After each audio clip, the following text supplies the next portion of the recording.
There's such a blessing and such an opportunity for so many spaces in life to do this in.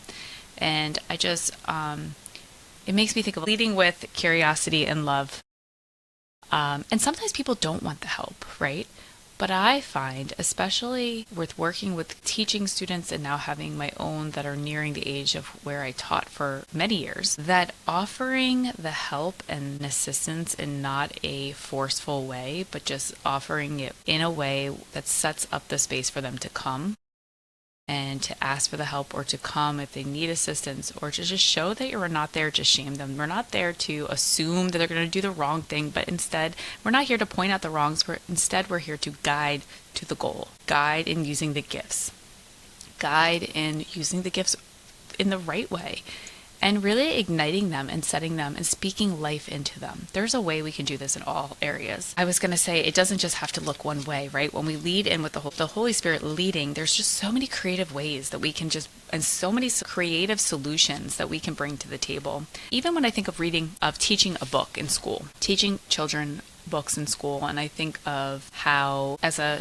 language arts teacher, coming in and I lead the conversation with questions. I have questions prepared often, but sometimes I just see that there might be something that is not understood, or I want to make sure that it is understood. So I will lead with questions. While it can be easy to assume that people don't know those things, I don't want to give the answer right away, because the chances are, with time, many of them may know the answer. They just may come to the answer in a different way.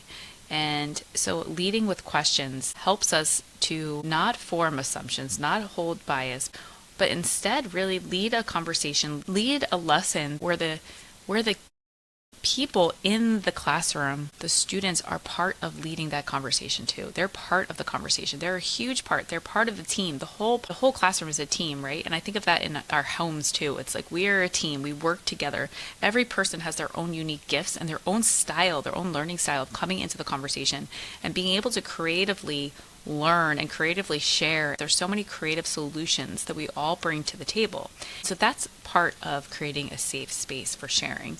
It's allowing the Holy Spirit to lead, and that is key, but it's really allowing the pause. Like, we have to pause in order for him to lead. And there's so many practical takeaways that we can apply to wherever we find ourselves, in the classroom, in the home, in our workplace, wherever. And I just want to really take that time today to talk about 12 takeaways.